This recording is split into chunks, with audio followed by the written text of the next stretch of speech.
Cerimônia do chá. Boa noite a todos e a todas. Bem-vindos a mais um Satsang. Então, a gente vai falar hoje sobre a cerimônia do chá. E a Leide está... O que você acha, Leide, que é a cerimônia do chá? Ainda não sei, não. Pensei em tantas coisas, mas não consegui ter uma definição. Então, é o seguinte. A cerimônia do chá, ela surgiu nos mosteiros Zen, né? E ela é como se fosse uma meditação também. E tudo que é feito no mosteiro, ele tem essa característica de estar sempre prestando atenção, né, com atenção plena e também em silêncio, né, e sentindo tudo que está acontecendo. Então, hoje eu resolvi trazer, também tem um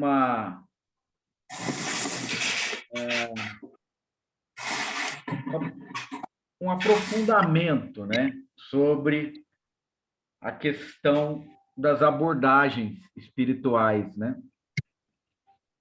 Vocês vão entender um pouquinho mais para frente. Mas o que acontece?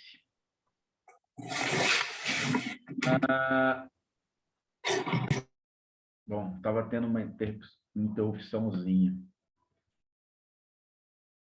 Bom, vamos lá.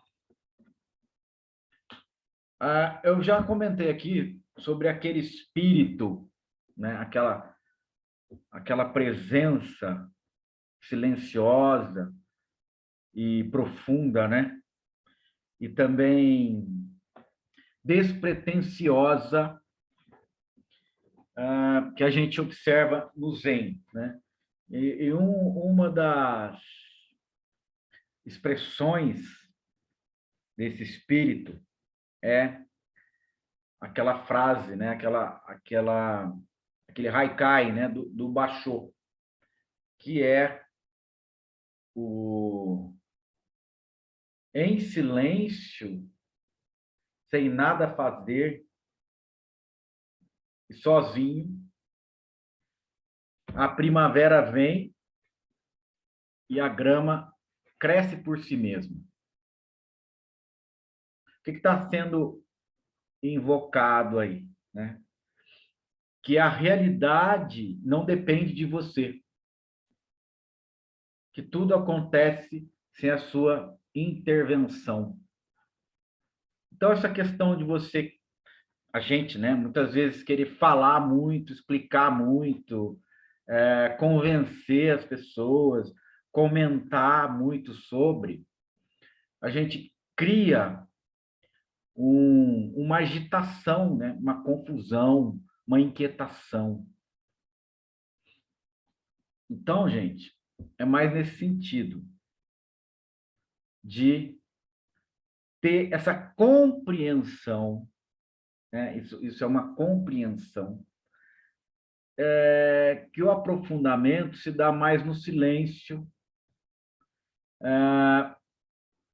e que a mente discursiva, a mente que não para, a mente que quer sempre ficar interpretando, argumentando, elaborando, conjecturando, é, é aquele ruído que a gente se acostuma. É como se você tivesse sempre um ruído incomodando você, mas depois você se acostumasse com aquele ruído, continuasse se incomodando, mas na superfície não esteja percebendo isso, que é o tipo de vida que a gente leva. A gente não dá assim uma importância para essa questão, né, de você parar, silenciar.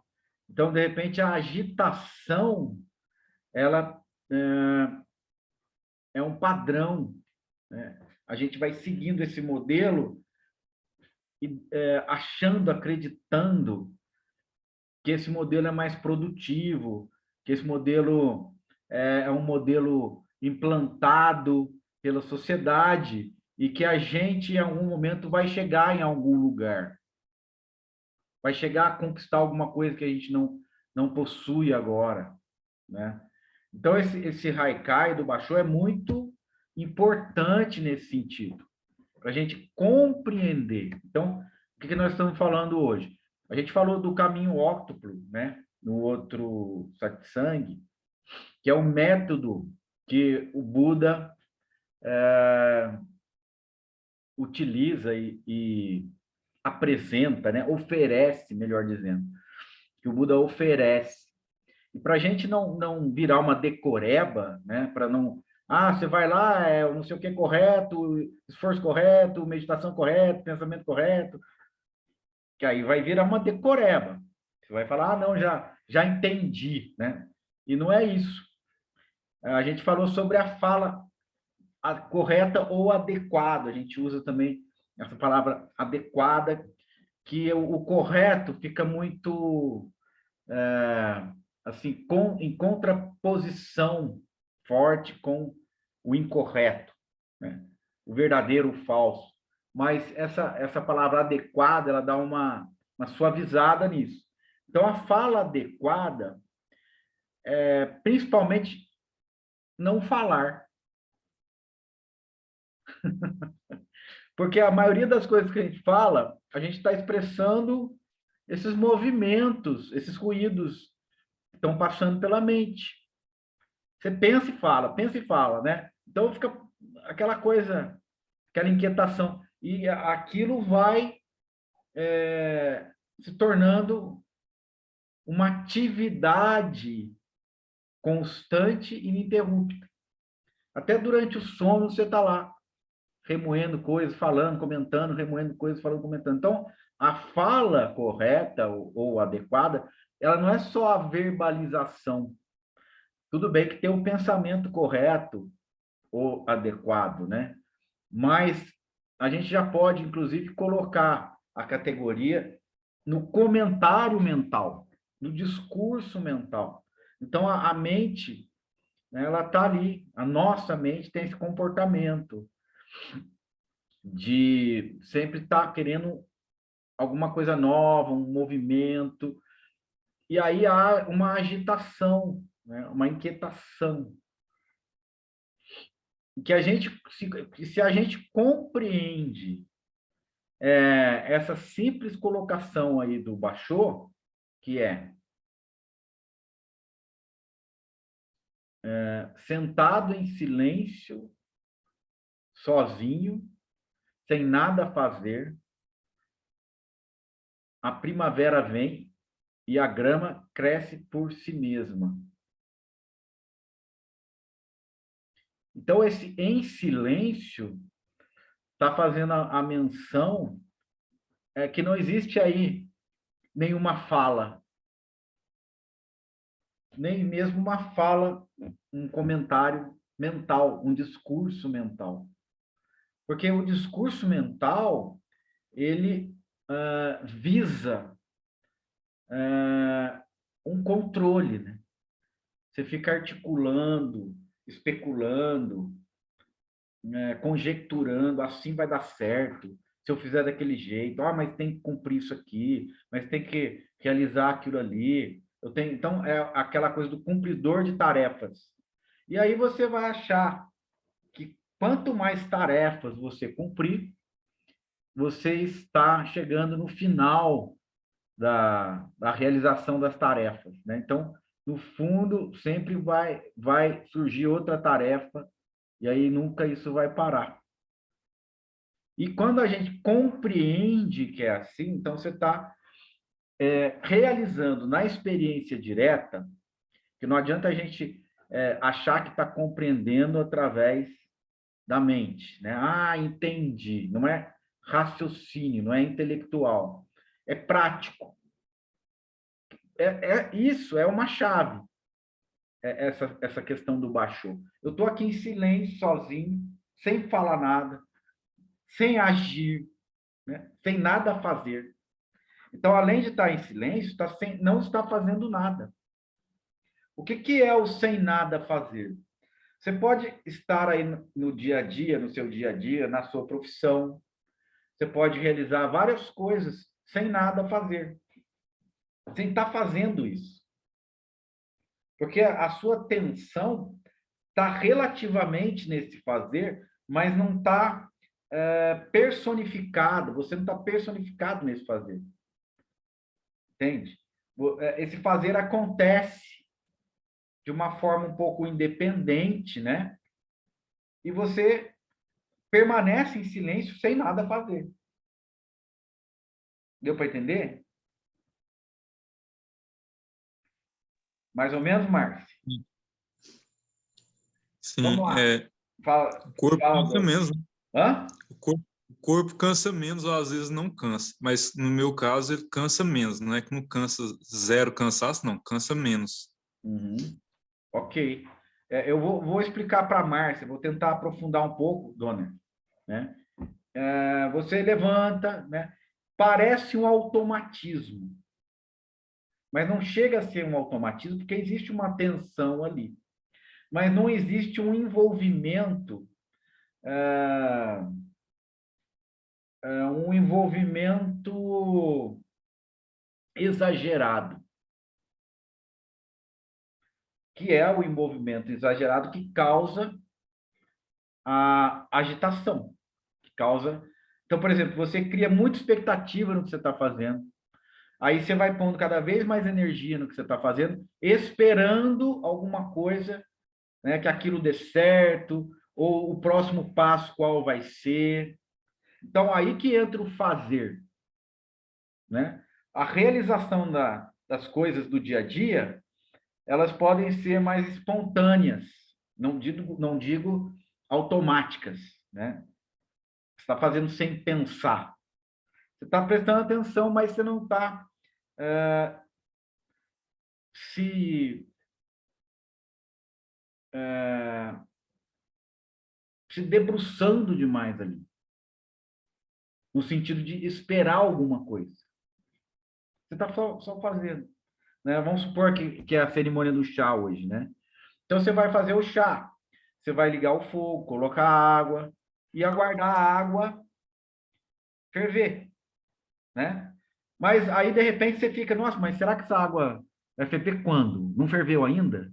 Né? Então, mas eu estou com pressa, eu tenho que sair, eu tenho que fazer outra coisa. Então, geralmente, a gente está nessa pilha, né? A gente está nessa neura, né? Nessa noia, como a gente estava falando em outro satsang. E aí esse desgaste nas tarefas, em tudo que acontece durante o dia, né? Se a gente tiver essa postura, a gente vai estar, como o Donner falou, completamente desgastado, né? Cansado no final do dia. Mas eu não fiz tanta coisa, mas eu fiz desse jeito. Eu fiz com uma certa tensão, entendeu, Marcos? Então, é quando a tensão não está presente. Você está simplesmente ali fazendo sem fazer. Né? O fazer acontece, mas você não está ali achando que é você que está fazendo. Leide, você levantou a mão aí, né? Levantei sim, Maurício. Vamos É lá. como se eu estivesse com vários pensamentos ao mesmo tempo, desencadeando uma ansiedade, porque daí eu não sei nem qual deles que eu toco, sabe? Seria mais ou menos isso? Isso. Sem a leveza. Isso, sem a leveza. Por que você faz isso? Você entra nessa neura. Porque você acha que você vai ter que realizar uma coisa que só depende de você. Uma coisa assim, é muito egocentrado esse fazer. Como se só Autocentrado. dependesse de mim, né? Isso.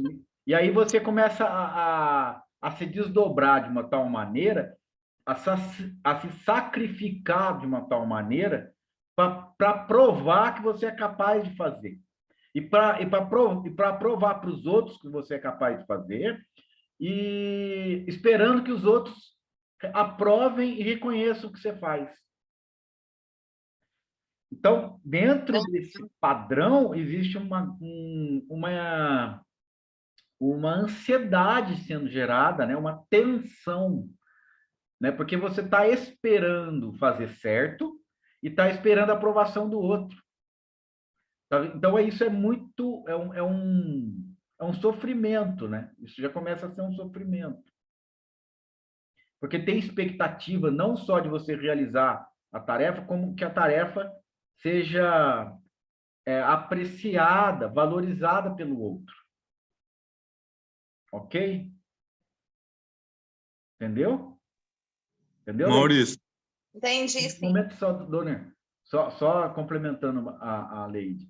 Então, mas aí não é entender intelectualmente, colocar isso em prática, ver isso acontecendo na experiência direta, ver esse momento que você está agitada, com um monte de coisa para resolver, ver que você começa a criar uma expectativa e uma tensão, principalmente. Você começa a ficar tensa para resolver aquilo, porque aquilo começa a ser algo muito valorizado, né? Você pode fazer muito bem feito todas as suas coisas, mas com atenção plena em cada coisa que você está fazendo. Mas não precisa ter tensão, porque é uma imagem sua que está em risco. Sempre você pode pensar assim, né? Isso é um veneno para a gente. É uma imagem sua que está em risco. Você está sendo avaliada constantemente. E por você se importar com essa avaliação, o que os outros vão pensar, vai deixar de pensar que eu sou capaz, que eu não sou capaz, etc., é um sofrimento terrível, é um veneno. E isso vai acontecendo dia a dia, e ano a ano, e durante uma vida. E depois, no momento da sua morte, você pode até parar e falar, pô, mas por que eu vivi desse jeito?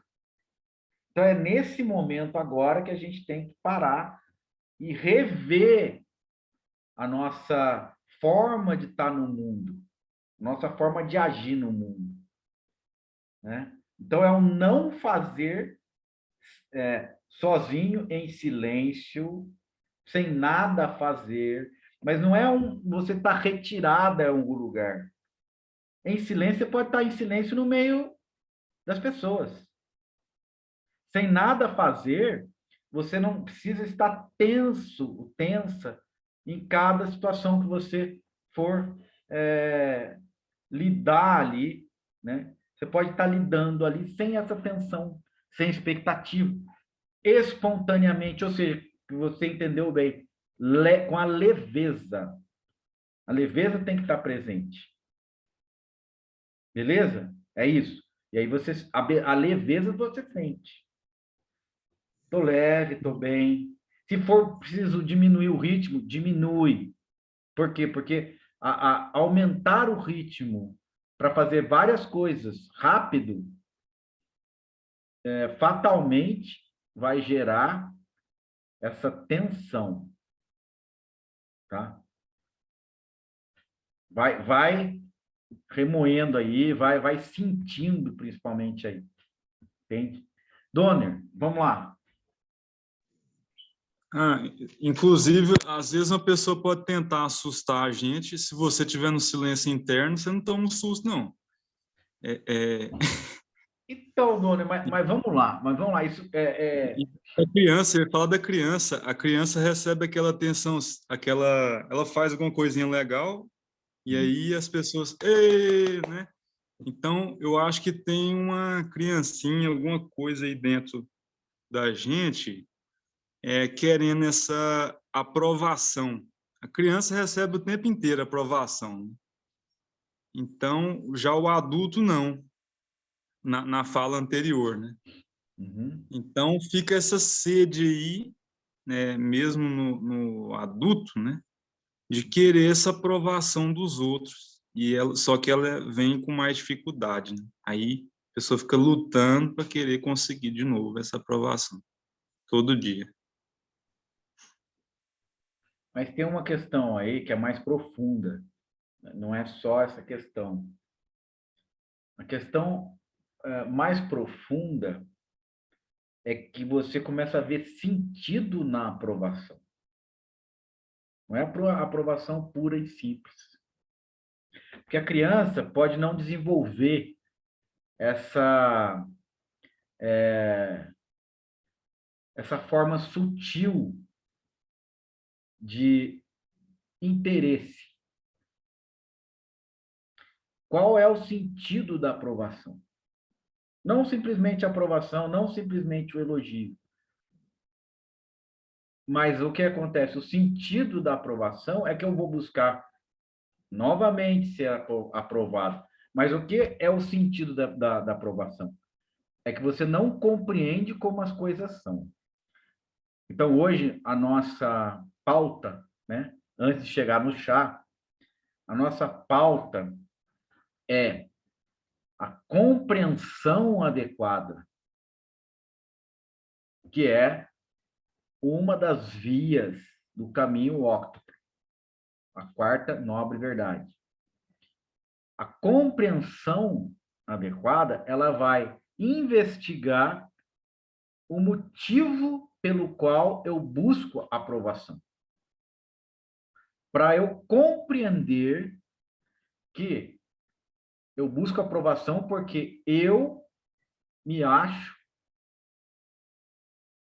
alguém que tem que existir, que tem que ser aprovado pelo olhar do outro, reconhecido pelo olhar do outro, alguém que aparece. E esse alguém que aparece e que tem necessidade de aparecer é autocentrado. É um eu. O que é um eu? A sensação de que há alguém separado da realidade, que a realidade acontece fora de você, e você é um eu, uma entidade, que acontece separado da realidade, separado do mundo. Ou seja, existem duas realidades. Uma, a minha, a outra, do mundo. Então, isso que você trouxe, Dona, é importante, mas merece um aprofundamento. Por que que eu quero essa aprovação? A gente já constatou. Eu gosto de ser elogiado, eu gosto de ser reconhecido, eu gosto de ser aprovado. Mas por quê? Qual o motivo que me leva a isso? A buscar a aprovação.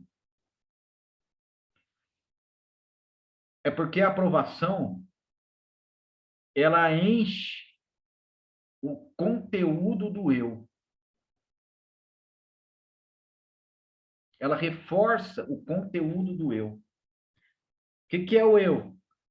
A autoimagem,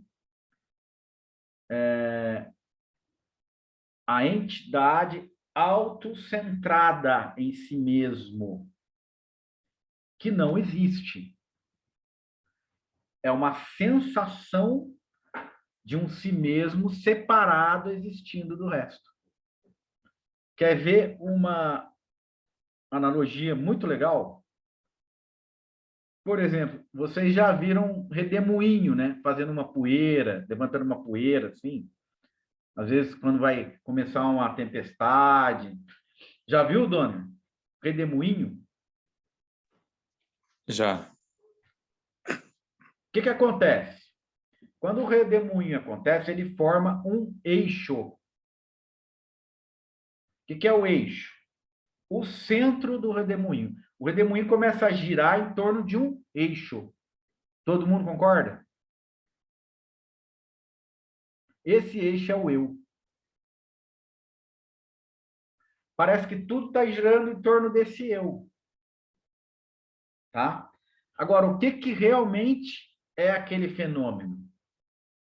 Aquele fenômeno é o ar, por questões de pressão, diferença de pressão e de temperatura, surge esse fenômeno que é o ar girando em torno de si mesmo como um vento, e aí o redemoinho aparece. Agora, o que tem ali? E que nunca deixou de estar ali? A atmosfera. Então, ali é um movimento da atmosfera. que a gente pode comparar com o todo, indivisível, né? O todo indivisível. Esse todo indivisível que eu estou falando, ele não é definível. Ele é inconcebível e não dá para saber o que é, tá? Para, de repente, a gente já querer achar que está entendendo o que é o todo, ou a totalidade, ou Deus, ou Nirvana, ou sei lá o quê. Então, é ou infinito ou consciência, que muitas vezes é falado, né, no Advaita. Então, isso não dá para entender. No caso da analogia aqui, a atmosfera é o todo, e dentro dessa atmosfera, de uma forma não separada, que não dá para distinguir o que é atmosfera e o que não é atmosfera, que nunca deixou de ser atmosfera, o roda-moinho, né, o redemoinho, aparece momentaneamente como com um eixo central aparentemente surgindo como algo separado, como um indivíduo, por exemplo, como o eu, por exemplo. O eu que tem atributos próprios, ok? Não é assim. Atributos próprios é uma interpretação, né? É uma interpretação. Quer ver atributos próprios?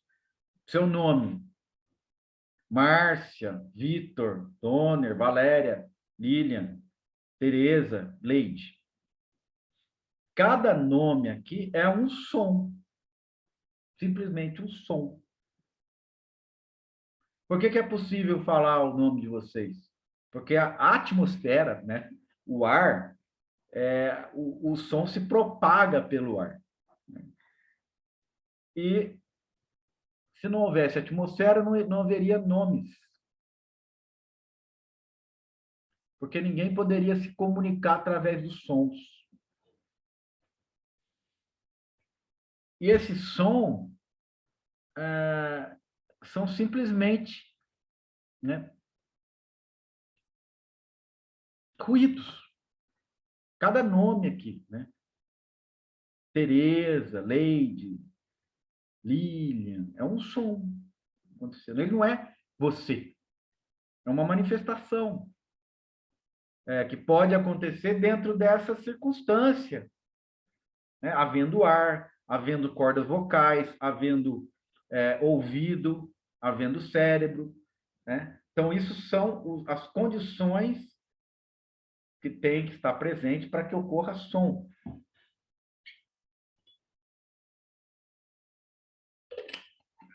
Lilian, o fazedor estava nessa parte, Lilian? Ou já estava um pouquinho? Nossa, diga, Lilian.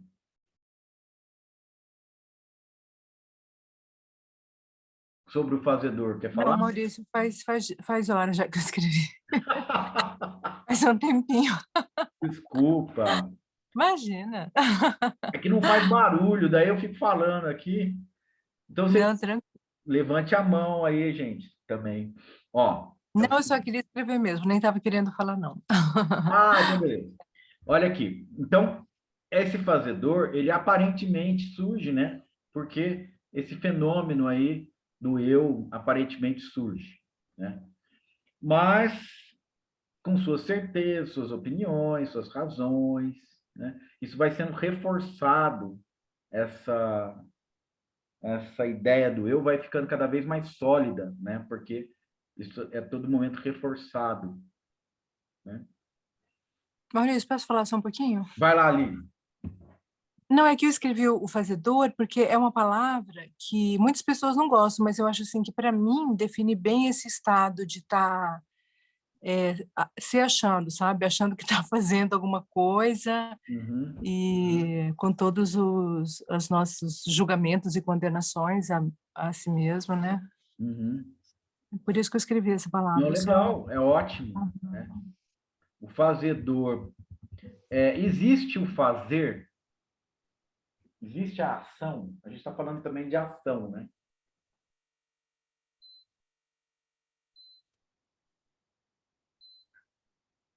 Ação existe? Eu acho que não. nem de uma certa forma.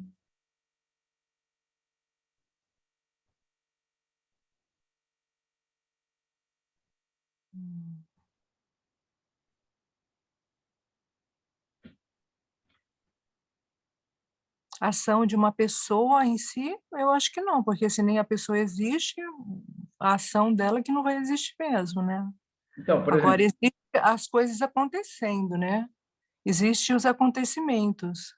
sim, mas se a gente está presente, cada vez mais presente em cada acontecimento, observando tudo que está surgindo, né? E desaparecendo, surgindo e desaparecendo, surgindo e desaparecendo, né? Que aí a gente entra na cerimônia do chá, que é esse espírito, mesmo espírito de silêncio, sem nada a fazer, fazedor estando ausente, como a Lilian está falando, surge o acontecimento. Mas ele surge do acaso, ele não é consciente, existe uma atenção, né, nesse espírito, porque nesse espírito silencioso do não fazedor. Vamos fazer uma outra leitura em cima do Bachô, da colocação da fala dele, né? Sentado em silêncio, sem nada a fazer, a primavera chega e a grama cresce por si mesma. Quando ele percebe, por exemplo, ou ele afirma que a primavera chega, isso é uma observação. Quando ele percebe que a grama cresce por si mesma, é uma outra observação.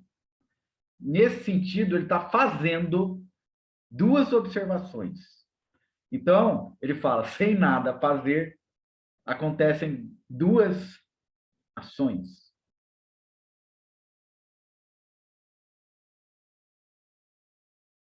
Só que não tem o fazedor. Surge uma atenção e uma compreensão e uma conclusão. A primavera vem. Surge uma atenção, uma conclusão, também nesse mesmo contexto, a grama cresce por si mesma.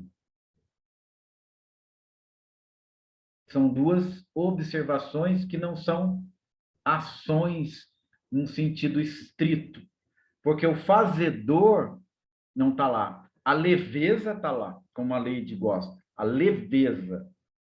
Isso surge, essa observação, isso surge naturalmente. Essa naturalidade exclui o fazedor. Certo, Lilian?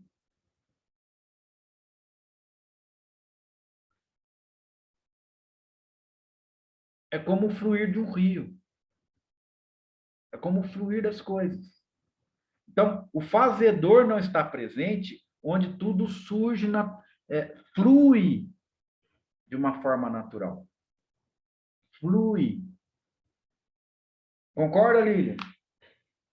Não sei se você está aí agora. Nossa, tô meio... Posso falar? Não estou me acertando muito bem com esse negócio aqui. Eu acho assim também, Maurício, concordo. Ótimo. Vai, Márcia. Assim, na teoria, tudo bem. Eu entendo o fluir do rio, a chuva cai, a grama nasce. Mas na prática eu acho um tanto complexo. Como é, no início você disse que tem que fazer, tem que praticar, eu acho que foi essa palavra que você usou. Porque eu acordo de manhã e se eu não me lembrar, né, que eu vou até trazer uma questão de devoção aqui, para o devoto isso é fácil, eu acho. né? A minha mãe, ela sempre foi devota e para ela não que fosse fácil, mas me parecia a entrega acontece, ela flui. Então, ela sempre dizia assim, não se preocupe, né? E com todas as situações mais absurdas assim que acontecia, todas essas dificuldades que ela viveu e que nós tivemos que passar, ela sempre dizia, não se preocupe. E ela dizia aquilo de verdade, não era aquele, não se preocupa não, era de verdade. E aquilo era pela devoção, né? A devoção que ela teve a Deus a vida toda. Então, quando eu trago isso para a devoção, como os soldados os templários, né? Eles iam para a guerra e eles diziam, para a batalha, né? E eles diziam, tudo para ele, nada para mim. E faziam o que tinha que fazer. Então, quando eu trago a devoção, eu acho que a pessoa que ela é devota, eu acho muito bonito essa confiança, essa entrega daquela pessoa que tem aquela fé forte. Eu entendo que aquilo ela conseguiu entregar por conta da devoção.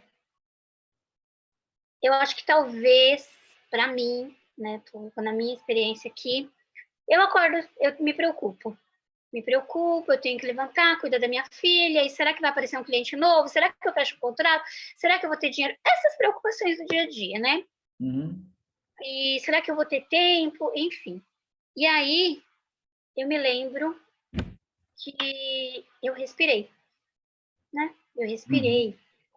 Tô viva, o Maurício disse, né? Tô viva. E aí eu vou lá e medito e agradeço, naturalmente começa a fluir.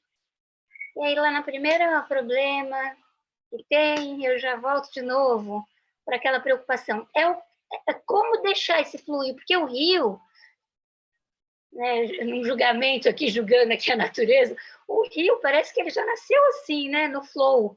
Ele vai, segue lá o caminho dele, vai indo embora. E nós, seres humanos, parece que somos tão presos a tantas preocupações, né, que nós já viemos lá desde o passado, e como trabalhar deixar, entregar, né? Vou utilizar essa palavra. Como trabalhar essa entrega para que a gente consiga viver uma vida de fluir mesmo. Porque na teoria, Maurício, eu falo muito isso para minha filha, eu falo isso muito para o meu filho, né? E a minha filha às vezes fala, ai, mamãe, você me ajudou, né, com as questões dela da escola, mas eu mesma, muitas vezes eu tô ali falando, eu não tô deixando fluir, porque eu tô preocupada com as coisas do dia a dia. Como fazer para trabalhar mais essa entrega? E aí eu vou te dizer uma coisa que eu disse da última vez que eu queria até te agradecer. Eu estou fazendo a meditação lá no aplicativo e eu gostei bastante, né? Eu quero até indicar também para quem não faz, ela ajuda, né? Porque eu achava bobeira o aplicativo. Eu fazia minha meditação sozinha, mas a gente sempre tem que dar a César o que é de César, né? E as pessoas ali experientes, elas têm algo para passar. E eu estou fazendo, eu estou gostando, eu estou sentindo que eu estou mais relaxada, vamos dizer assim. Que bom, No caso do fluir, dessa entrega, de fazer sem fazer, a meditação ok, mas como que eu faço isso na prática todos os dias? Levantar, arrumar a cama, ir lá para a cozinha fazer o meu café, e se aparecer um cliente, ok, se não aparecer, ok. Como viver isso na prática? Sua mãe ensinou isso para você. Sua mãe viveu isso na prática. Então, uma das formas, como você mesmo trouxe, é a devoção. E o que acontece na devoção? Vamos analisar, vamos investigar. Na devoção, o devoto desaparece. Desaparece. Né? Na meditação, o meditador desaparece. Né? E o que a gente está falando aí? O fazedor, para ele desaparecer, a expectativa, a tensão, o medo, a insegurança que é a insegurança? Achar que na mão dos outros não vai dar certo. Ou seja, na mão de Deus não vai dar certo. Na mão de algum guru, mestre, incluindo aí Cristo, Buda, não vai dar certo. Então, por que a gente não deixa fluir? Porque nós temos desconfiança em relação àqueles que nós vamos entregar. Por que sua mãe entregou? Porque ela tinha total confiança naquele que ela entregou. Quando ela entregou, ela deixou de ser. Quando você deixa de ser, então agora, indo um pouco contra o que diz o Advaita, né, que ele foca muito essa questão de ser, o não ser é mais leve. O não ser é mais confiante. Né? E quando você confia, tudo flui. Então, a forma do rio fluir, que é uma analogia, como você falou, o rio flui porque é a natureza dele. Né? A água tem essa natureza de ir contornando as coisas. Quando que o rio deixa de fluir? Quando um rio deixa de fluir? Quando ele congela. Quando ele enrijece. Quando ele tensiona. Eu estou dizendo aí, o congelar, agora vocês vão aí na cabeça de vocês, fazendo aquela imagem do frio chegando, e a água do rio, o rio ele vai ficando grosso. Ele, antes de congelar, ele vai perdendo a mobilidade. Então, eu gostaria aí que a gente fizesse a experiência direta, sempre que eu falo, é para fazer a experiência direta. Então, quando ele vai perdendo a mobilidade, ele vai ficando rígido. Quando você fica achando que tudo está dependendo de você, você vai ficando tensa, rígida, e isso te provoca sofrimento. E o que você falou que te dá essa rigidez? Preocupação. E por que você se preocupa? Porque você não confia em ninguém. Então, fluir na devoção, ele vem através do desaparecimento daquele que se preocupa.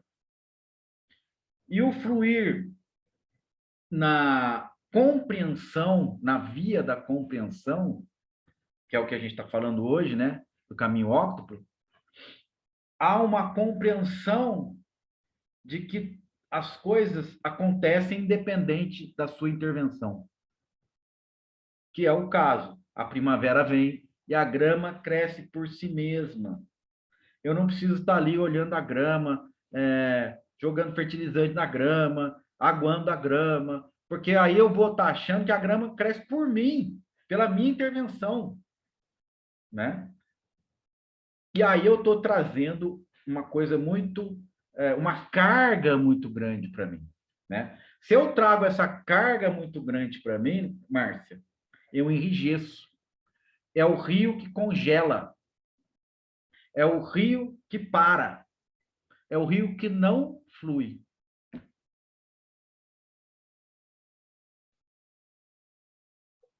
Maurício, obrigada. A Lilian vai falar daqui a pouco, eu vou ser breve, Lilian, só para fechar. Nós temos altos e baixos, pelo menos comigo acontece, altos e baixos. Tem momentos que tá uma maravilha, uma entrega, né? E as pessoas, até quem está perto, né, fala, nossa, olha que paz, que admira, queria ser assim, aquela coisa toda.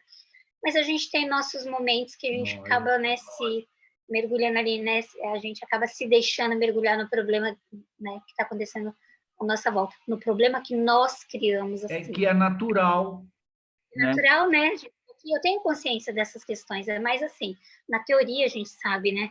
E é por isso que a gente está aqui nesse momento, né? Porque na teoria a gente sabe. Se vier o choro, chora. Se vier a preocupação, se preocupa. Aí a minha pergunta final, né, que eu falei da meditação, tem como, porque a minha mãe, ela realmente, né, eu perdi a minha mãe faz 2 meses, tem dias que eu estou bem Hoje é um deles, hoje eu estou morrendo de saudade dela. Né? Hoje foi difícil. E hoje é ela que está ensinando aqui no Satsang. Olha eu respirando, porque hoje foi muito difícil. Hoje foi muito difícil. Sim. Mas o ensinamento que ela deixou foi gigante, imenso, né? E parece que depois que minha mãe partiu, o ensinamento dela ficou muito mais forte para mim. É uma coisa muito incrível, porque eu nunca imaginei, que eu já achava que eu sabia as coisas que minha mãe ensinou. Depois que ela partiu, parece que ficou mais forte, essa questão mesmo da não preocupação. A não preocupação, mas a ação sem ação, né? Porque minha mãe sempre foi muito cuidadosa, sempre foi atrás das coisas, sempre trabalhou, né? Nunca ficou dependendo de ajuda dos outros. Se viesse uma ajuda, ela aceitava, mas nunca ficou dependendo. Ela ficou viúva com 35 anos. E, enfim, o que eu queria dizer? Ela é um exemplo, sim, mas como nós estamos aqui, né, nessa sanga, né, maravilhosa, como diz o João, né, que é motivo de gratidão. A gente está aqui, né, muito, e poder falar isso, porque nós muitas vezes somos incompreendidos, em outro grupo não se fala essas coisas em qualquer lugar. A prática da meditação diária, né, e até afirmações, né, eu né, eu ensino para minha filha fazer afirmações logo de manhã, tudo isso pode ajudar, né, a gente a se lembrar, né, da nossa verdadeira essência, né, e deixar entregar. Talvez seja essa prática, eu não sei, às vezes eu estou até meio confusa aqui no que eu estou falando, mas não, será é que sim. será que essa acordar de manhã e fazer realmente uma meditação voltada para essa fé, né, para essa fé que a gente tem que ter, fé e esperança todos os dias de que o que tiver que acontecer vai acontecer e vamos fazer o nosso melhor. E ponto. Isso. O nosso melhor é o nosso melhor para o dia. Às vezes o nosso melhor é fazer nada, ficar com dor de cabeça, ficar na cama, enfim. É o nosso melhor. Não sei se é isso. Sim. Lilian, é isso aí. Você tá cheia disso, né? Você tá cheia dessa intenção, né? Então vamos lá. Se a gente não conseguiu ainda fluir tão naturalmente, que nós possamos adivinhar ou prever, né, em nós a semente de que isso vai florescer, né? Então, é a intenção, Márcio, a intenção, né? Se você tem intenção de meditar, e se essa intenção cresce, uma hora você vai meditar. Se você tem intenção de não se preocupar e de ter uma segurança maior, uma hora isso vai acontecer. Então, a intenção vai levar você para a prática. Ou seja, não só para a prática, mas para tudo aquilo que você acha que é o melhor para você. Como agora você falou, fazer o melhor para você e para os outros. O que é isso? Deixar a sua intenção e a sua inspiração te levar. Inspiração e intenção. Vem aquilo, você sente, nossa, então é isso mesmo. Esse insight. E começa a colocar em prática. O que é isso? Alimentar o insight. Dar energia para esse insight. Porque isso você sabe, no fundo tem esse conhecimento, no fundo, de que isso vai te fazer bem. E que vai fazer bem para os outros, né? E aí também é legal você ter esses exemplos, né? Como da sua mãe que você falou, porque você viu isso na experiência direta dela. Não foi teoria. Então você teve uma pessoa que fez isso, encarnou isso, viveu isso e viu que isso é possível acontecer. Então, nutre essa sua intenção, né? E honra dela também, né? E isso traz uma marca depois que ela vai embora, que é uma marca a ferro, né? Que é aquele ferro quente em brasa na sua pele, né? Que é essa ausência, ela se transforma numa presença que arde, que é essa presença que está ardendo, né? Isso aí que você está sentindo é essa presença que está te marcando, né? Aparentemente, ela não está presente, mas de uma forma que ela nunca esteve presente, ela está presente agora.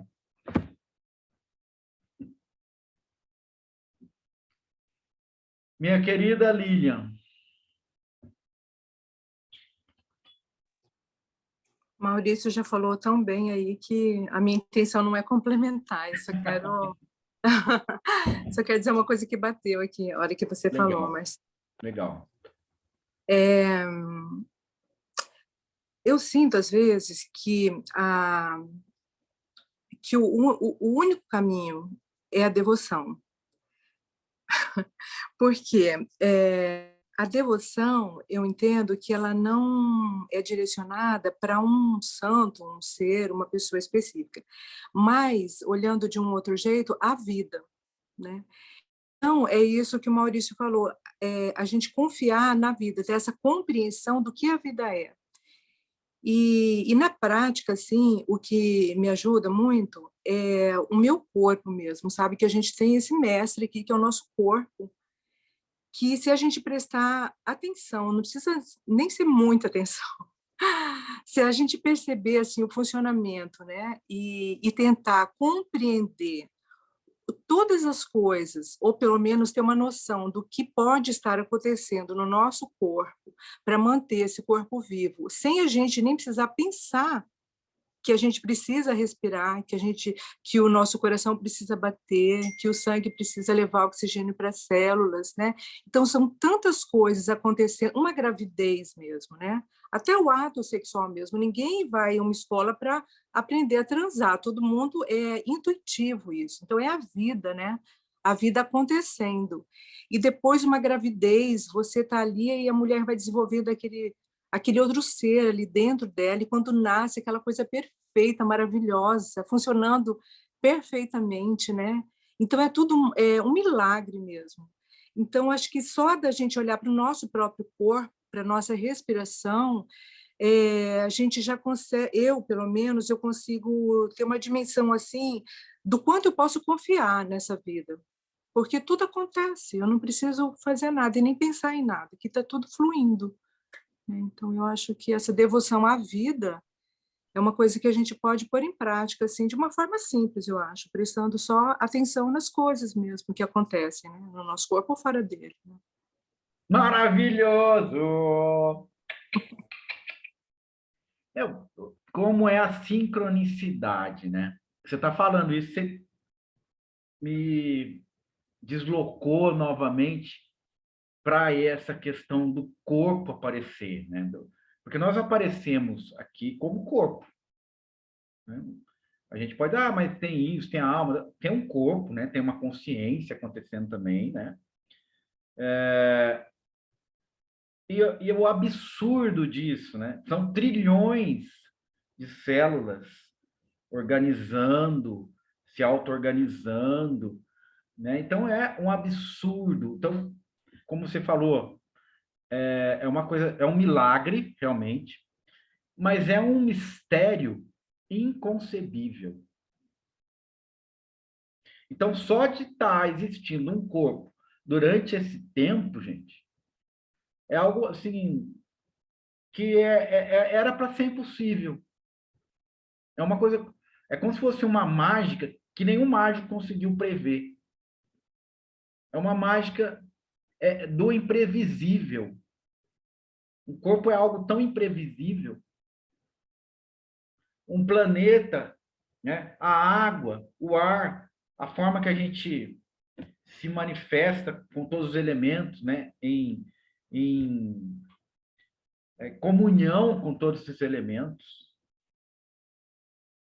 né? O alimentar-se, né? O nutrir-se de água, coração batendo. Então, isso só já é suficiente para a gente perceber esse fluir, né?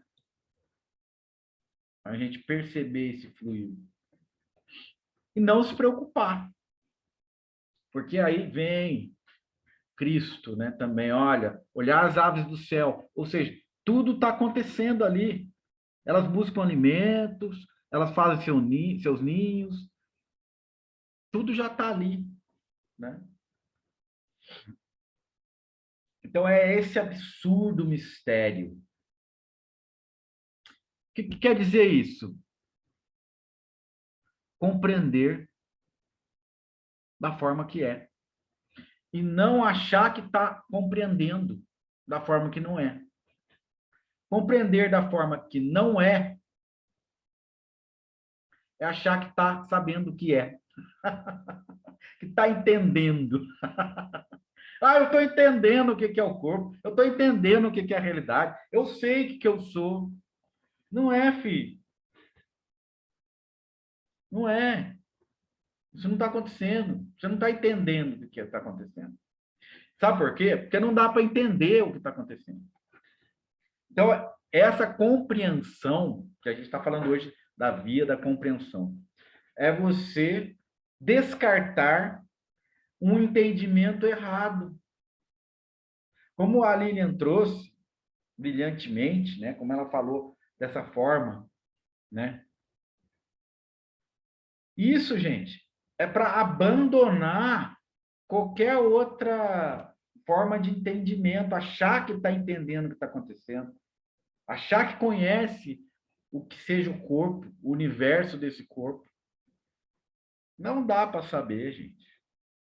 Então, essa é a compreensão. Entendi que não sei o que está acontecendo. Né? Que essa questão do Sócrates, né?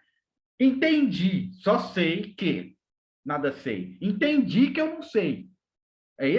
Essa é a melhor compreensão. Eu compreendo que não compreendo. Compreendo que não compreendo. Maurício, eu vou começar a usar isso aí agora. Se alguém perguntar se entendi, eu vou falar, entendi que eu não sei. Hã? Quando alguém perguntar para mim, você entendeu? Eu vou falar, entendi que eu não sei. Exatamente. A gente está sendo mais sincero possível, né? Não sei, né? Você levanta cedo, olha lá uma bola, né? Uma bola brilhante num céu azul, né? Você está pisando num chão. Que é isso? Não sei o que é isso, cara. Não dá para saber o que é isso.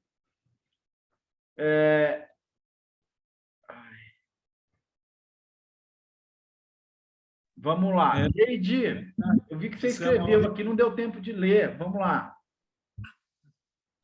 Para mim, você quer que leia aqui? Pode ler, mas eu até quero falar uma outra coisa. A Lilian foi tão fantástica no que ela disse que eu queria até complementar uma situação. A gente está falando em relação a um corpo perfeito, células funcionando perfeitamente, e mesmo aquele corpo que não é perfeito, como é o caso do corpinho da minha filha, né? Da mente, da célula, que não, fisicamente ele não é perfeito. Mesmo com isso, eu ainda tenho a vida acontecendo. Então, quando a gente fala sobre isso, eu acho que esse mistério e esse milagre de vida vai muito além até dessa perfeição que a gente determina como humana, porque eu vejo a vida acontecendo mesmo num corpo que não é perfeito aos nossos olhos. Então, isso é sensacional, entende?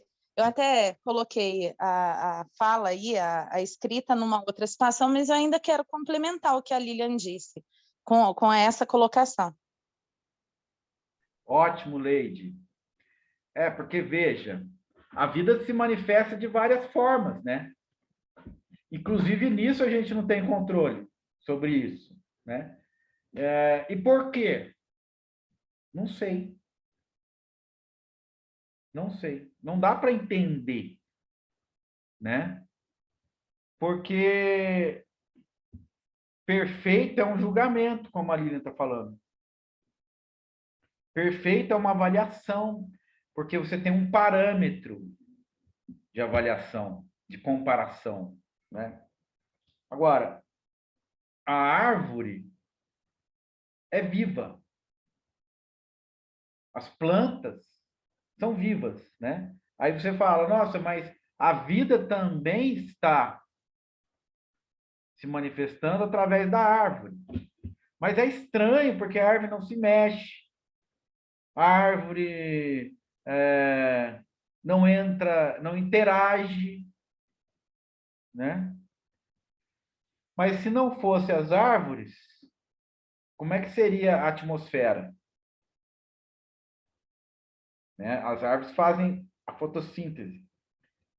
Então, o movimento não é o mais importante, não é a coisa mais importante. A fotossíntese é mais importante. Isso também é um julgamento. Isso também é querer pegar um parâmetro. A árvore é mais importante do que um animal. O animal é mais importante que a árvore. O ser humano é mais importante que o animal. E assim por diante. Em todas essas esferas, há a manifestação da vida. E a vida não julga a si mesma. A vida não vai qualificar, classificar o que é mais importante e o que é menos importante. É vida sendo vida. Vida simplesmente sendo vida. Né? E aí, gente, não cabe muito a questão do entendimento. Porque esse entendimento vai ser um entendimento parcial, um entendimento que vai levar ao certo julgamento, um entendimento que vai pegar um parâmetro sempre, um modelo sempre, da gente querer corresponder ao que está sendo julgado aquele modelo. Isso é uma forma também de entender como as coisas são. Tudo está em aberto. Né? Está em aberto. Beleza, gente? Eu fechei aqui porque o meu começa a tremer aqui. Gente, olha, posso trazer então a cerimônia do chá, que também tem a ver com o que a gente falou, né? Que é o fluir, mas o fluir com atenção, né? O fluir sabendo como esse fluir acontece. Então, vamos falar aqui o que é essa cerimônia, né? Nos mosteiros zen, existe uma sala de chá. E como um templo, o lugar mais sagrado. Você não pode entrar de sapatos, porque é uma sala de chá. Você não pode entrar sem tomar um banho. Chá significa consciência, e o ritual é como uma oração. Quando as pessoas entram numa sala de chá, ficam em silêncio. Ao se entrar nessa sala, não é permitido falar. Todos ficam em silêncio. Sentam-se no chão, numa postura de meditação. E então, a anfitriã ou o anfitrião preparam o chá. Todos estão calados. O chá começa a ferver. E todos têm de que escutar esse som. A chaleira criando a sua música. Todos têm de escutá-la. O ritual de tomar chá começa, embora o chá ainda não esteja pronto. Você vê que coisa mais bonita, né? E sutil. Eu entro na sala do chá, se a gente vai pelo nosso modelo, pela nossa agitação, né? Inquietação, pela nossa modelo de produção, né? Você entra lá, o chá tem que estar pronto, você engole o chá, você não bebe, e sai correndo para fazer outra coisa. Então, a cerimônia do chá começa antes do chá ficar pronto. Isso é muito significativo, isso é muito bonito, né? Por quê? Com o barulho da chaleira, gente, fervendo. Então, isso aí é fluir, viu, Márcio? Isso é fluir, é estar presente ali, apreciando Então, o que falta, né, para a gente entender o fluir? É apreciar as coisas. Não é uma atenção forçada nas coisas, né? Porque quando é uma atenção forçada, de cima para baixo, né, como, por exemplo, uma aula chata, você vem e fala assim, olha, isso aqui é muito importante, vai cair na prova. Então, você tem que prestar atenção de forma forçada, você tem que engolir aquela informação, mesmo que você não queira. Por isso que é forçada. Exatamente, Lira, é a contemplação. Mas essa contemplação, na contemplação, existe uma apreciação daquilo que está acontecendo. Então, existe aí um gostar daquilo. Essa apreciação, né, é um saborear o que está acontecendo. É uma degustação do que está acontecendo. É um receber o que está acontecendo. Um acolher o que está acontecendo. Isso tem uma beleza. Isso tem uma elevação, né? Então, por isso que é muito bonito essa colocação aqui, né? Que a cerimônia começa antes do chá estar pronto. Se você perguntar às pessoas zen sobre isso, elas dirão: o chá não é algo que se sirva inconscientemente e se beba como qualquer outra bebida. Não é uma bebida, é meditação, é prece. Então, todos escutam a chaleira criando a sua melodia. E, ao escutá-la, tornam-se mais silenciosos e mais alertas. Então, na forma que a gente está, na inquietação, na agitação, na ansiedade, você fala assim, tá pronto, tá fervendo a água, desliga aí rápido. Desliga, senão vai gastar o gás.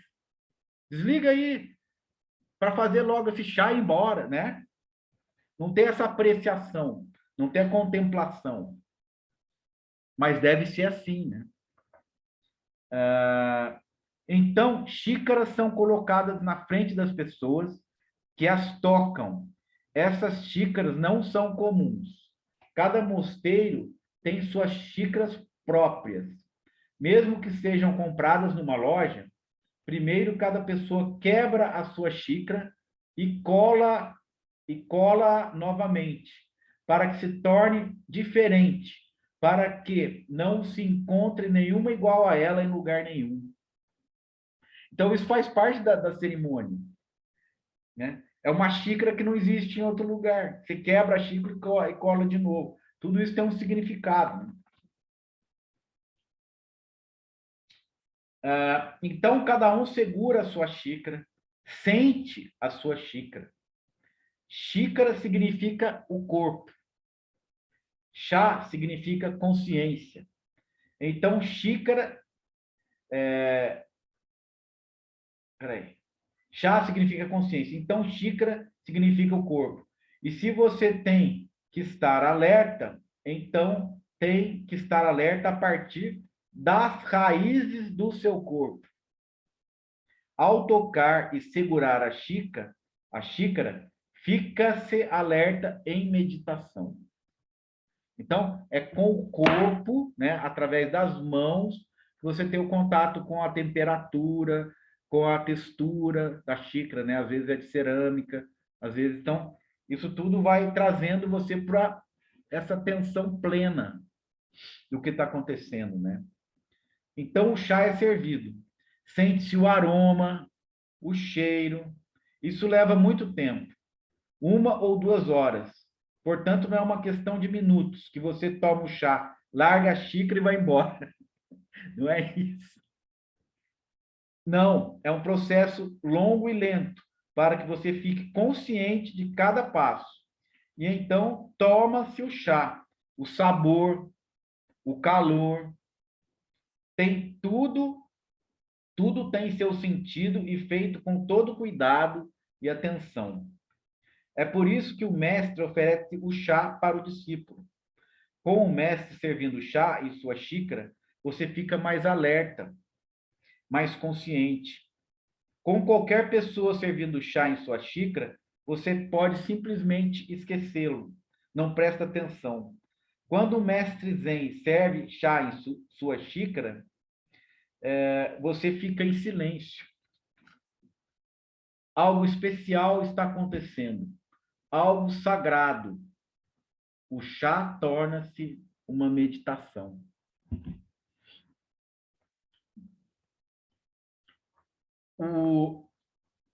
A cerimônia do chá é para ser compreendida? Não. É para ser vivida, sentida, apreciada. A vida é para ser entendida? Não. É para ser vivida, sentida, apreciada. Porque é isso que há. Então, no momento em que você é introduzido na cerimônia do chá, é aquilo que está acontecendo. Se é aquilo que está acontecendo, eu vou apreciar, usufruir, viver cada momento desse processo, desse ritual, dessa cerimônia. E se isso se torna um processo, uma prece, uma meditação, tudo pode se tornar um processo, uma meditação, uma prece.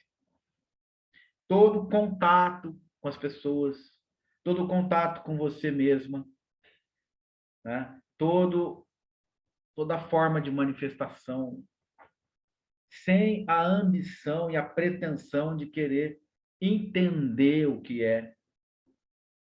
Porque a pretensão, né, de querer entender o que é que vai tirar você da vida, da apreciação, da cerimônia do chá, da meditação e da prece. Porque você vai estar mais preocupada em entender a vida do que viver.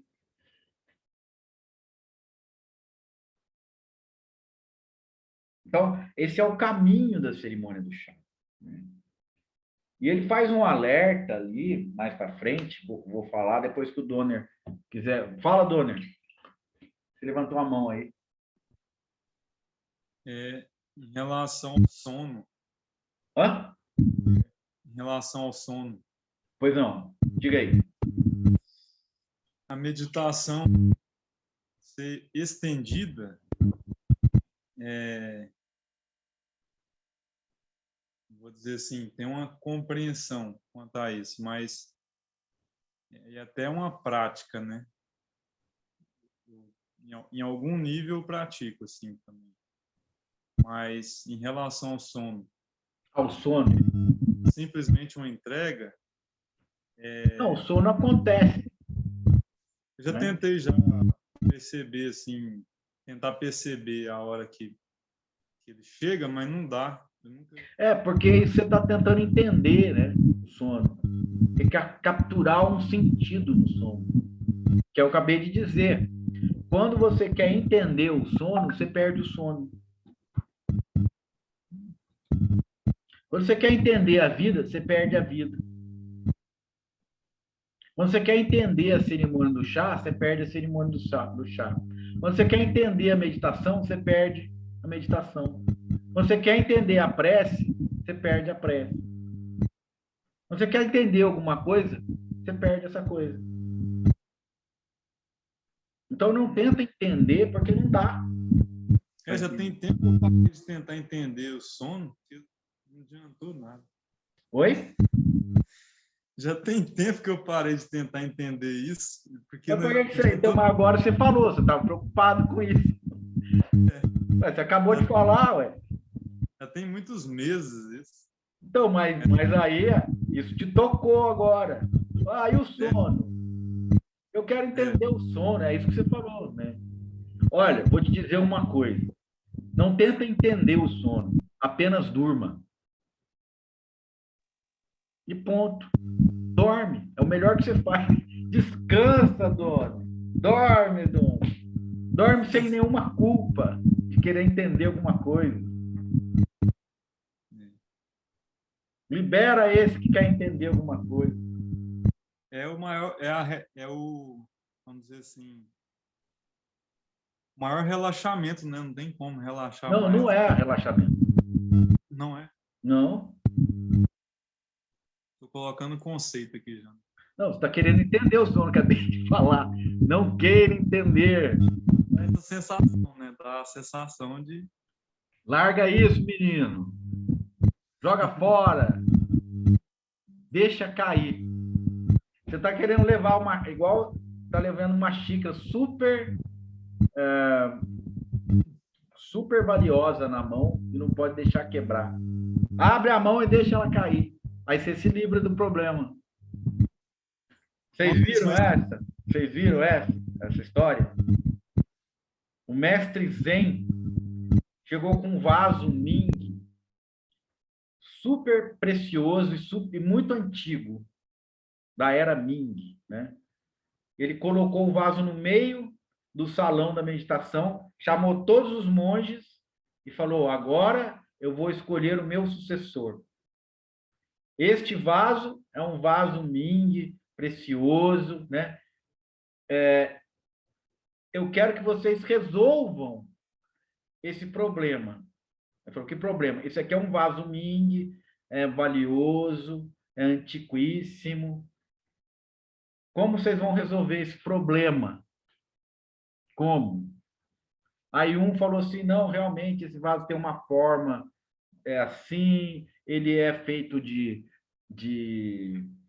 louça, mas a louça é vazia, as coisas são vazias. Esse vaso, para mim, é a consciência experimentando ela mesma. Olha quanta coisa que surge. Eu sou a consciência, eu sou o vaso é eu. Cada um saiu com uma história, né? O povo gosta de falar, Rupert, né? Spira gosta. Sou consciência, o vaso é consciência, tudo é consciência. Ninguém foi aprovado falando isso, né? Aí um único discípulo foi lá, pegou um pau, pá, quebrou o vaso. Aí o mestre falou: que isso? Ele falou: não é um problema? Não existe mais. Este foi o sucessor do mestre. Tem uma história que fala que esse cara aí era o cozinheiro do mestre. É verdade. Os cozinheiros são bem apreciados no templo. Eles têm que ser a pessoa mais pura para fazer a comida, né? É o tenzo, chama. É o tenzo, que é o cozinheiro no templo Zen, né? E ele tem que ser assim. Ele é escolhido entre os monges ali como o mais avançado dos monges. Então, sempre é o cozinheiro que está lá, o tenzo. Foi bem lembrado isso, Márcio. E ele se tornou, então, o mestre, né, do templo. Mas isso aí, gente, é muito significativo. Porque a gente está se contaminando com essas fórmulas propostas por esse tipo de espiritualidade que engessa um conceito. Você é consciente, eu sou isso, eu sou aquilo. Tudo que vem com eu na frente, cara, está contaminado. Porque é uma autoafirmação. Eu estou me afirmando em cima de qualquer coisa, mas estou me afirmando. Então é o redemoinho dizendo o eixo, eu sou o eixo, tudo gira em torno de mim, tudo gira em torno de mim. Tudo gira em torno de mim.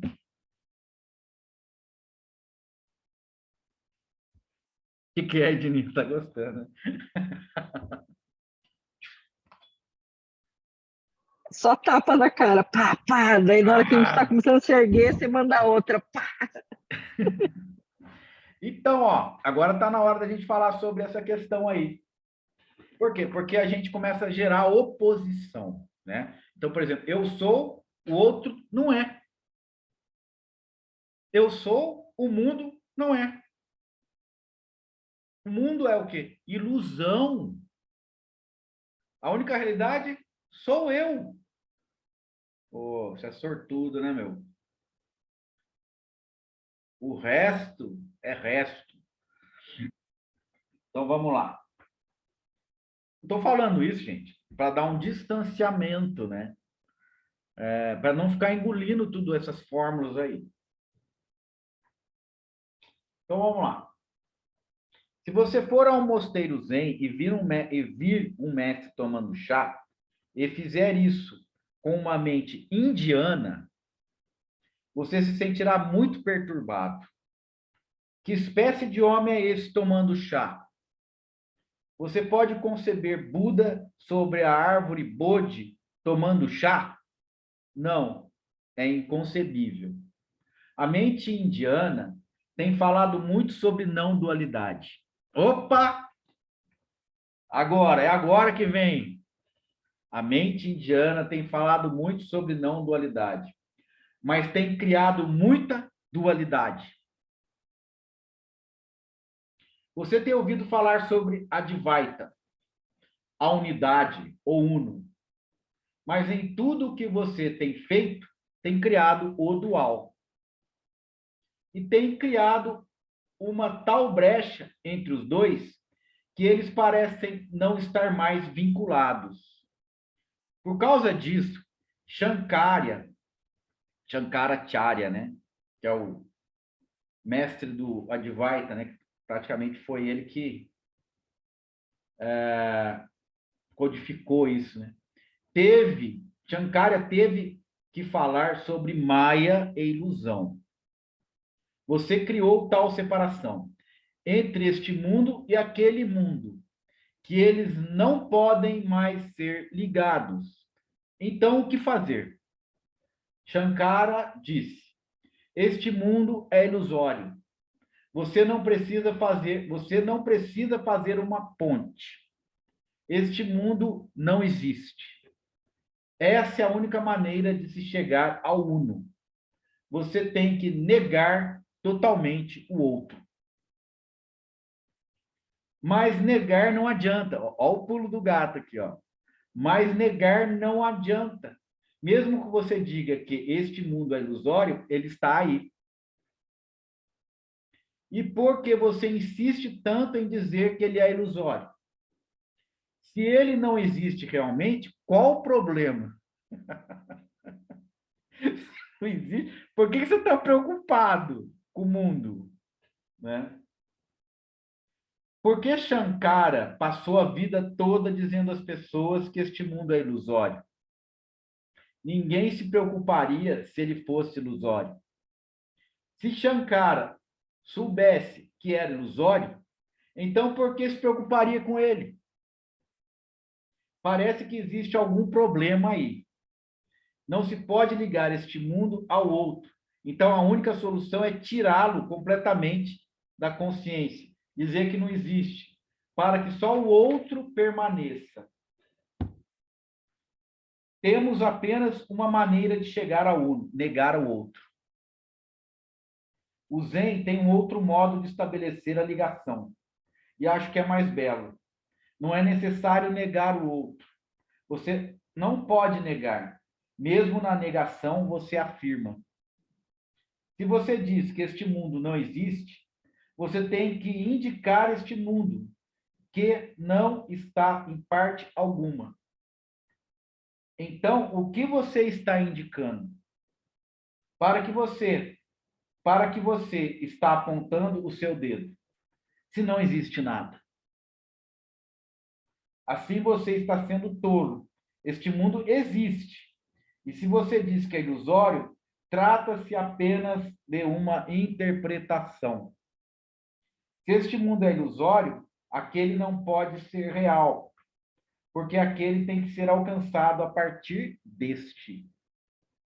Se este mundo é ilusório, então o seu Brahma não pode ser real. Se a criação é ilusória, como pode o Criador ser real? Já que a criação vem do Criador. Se o Ganges é ilusório, como pode o Gangotri ser real? Se eu sou ilusório, então meus pais também são, pois só de um sonho nasce outro sonho. Se eles são reais, então o filho tem que ser real.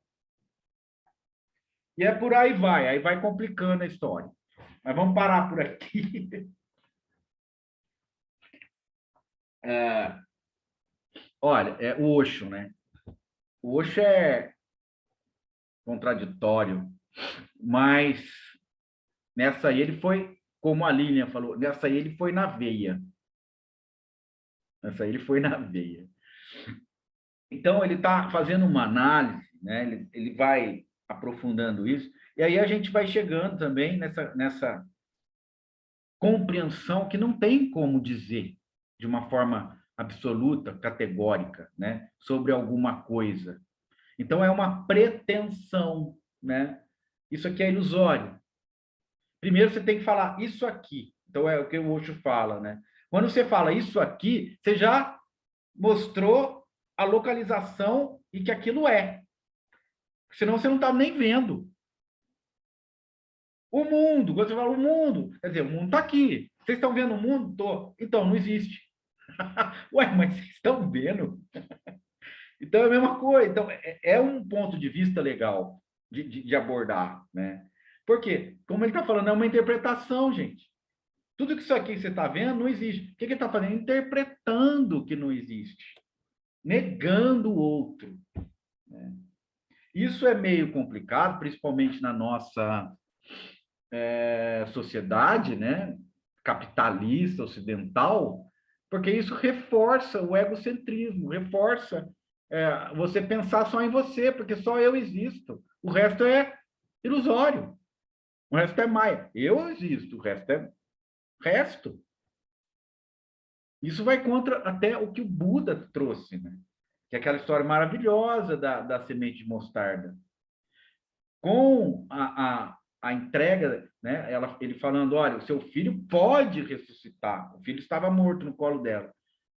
E ela queria que o filho voltasse. Seu filho pode voltar se você achar uma semente de mostarda numa casa onde nunca ninguém morreu. O que ele fez? Ele fez ela olhar o outro.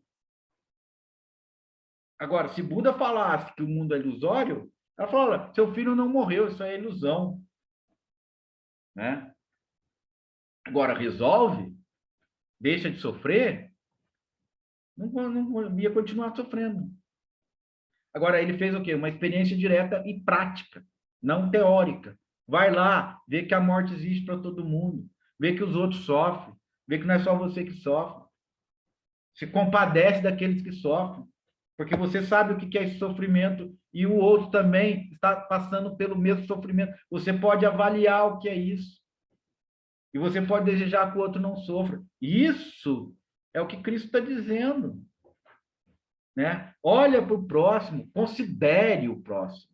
Eu não vou nem dizer amar, mas considere o que o outro sente.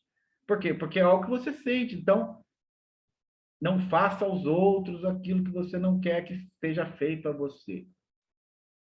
Olhe o outro, olhe o outro. Então, é isso, gente, que a gente tem que... A gente não sabe o que é isso aqui. A gente não sabe o que a gente é. Mas a gente tem a possibilidade de acolher, acolher tudo isso, inclusive a dor de querer também apacentar a dor do outro, né? Não querer que o outro sinta essa dor, esse sofrimento, né? Amenizar o sofrimento do outro, acolher o outro mesmo, amorosamente. Então, esse satsang a gente está fazendo aqui, depois ele vai para o YouTube, né? Então, essa mensagem, que não é minha, mas é a mensagem da nossa sangha, que ela chegue nas pessoas e que essas falas que a gente teve aqui possam ser algum tipo de bálsamo para essas pessoas. Né? Porque a gente não sabe quem a gente vai alcançar, na verdade. Então, que seja um acolhimento para todas essas pessoas, esses vários depoimentos aqui, né? Os apontamentos que vocês trouxeram, porque é tudo feito espontaneamente, é tudo feito de coração. A gente não tem nenhuma pretensão em relação a uma causa, né? A gente não está abraçando nenhuma tese, a gente não está defendendo especificamente esse ou aquele aquela vertente da espiritualidade, né? Mas a gente aponta, né? Como a gente estava falando da consciência, que às vezes eu pego birra disso.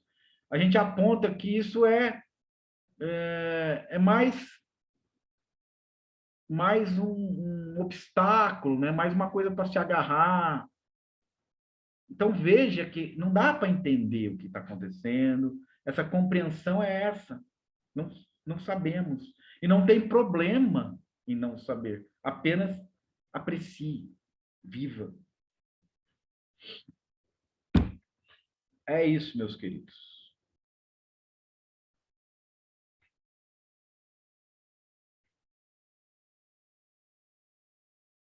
A história do mestre Joshu, né, que é a questão do chá, por isso que ele estava falando, é assim, o mestre estava andando no mosteiro e aí se deparou com um monge e disse para o monge: eu te conheço, você é daqui, você é novo aqui? Daí falou: sim, mestre. Você já esteve aqui antes? Não, mestre, eu nunca estive aqui antes. Então tome uma xícara de chá. Aí foi lá, serviu o chá. Aí ele encontrou com outro monge que já vivia muito tempo no mosteiro e falou assim: você já esteve aqui antes?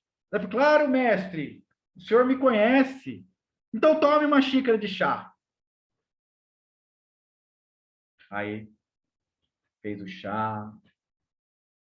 E depois o reitor, né, ou a pessoa que administrava, o administrador do mosteiro, chegou ali e falou: mestre, mas para a pessoa que nunca esteve no mosteiro, o senhor ofereceu chá.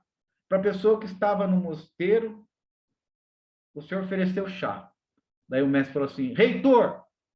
Aí ele levou aquele susto, né? O quê? Você está aqui? Ele falou: estou. Então tome uma xícara de chá.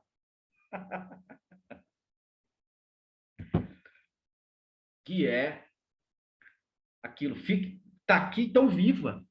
Você está aqui, então viva. Aprecie essa vida, né? O que ele está oferecendo? O chá é aromático, o chá é algo para ser apreciado lentamente, né? O chá é um momento ritualístico, momento de sacralidade. Então, aprecie a sacralidade daquilo que aparece para você. Você está aqui? Aprecie.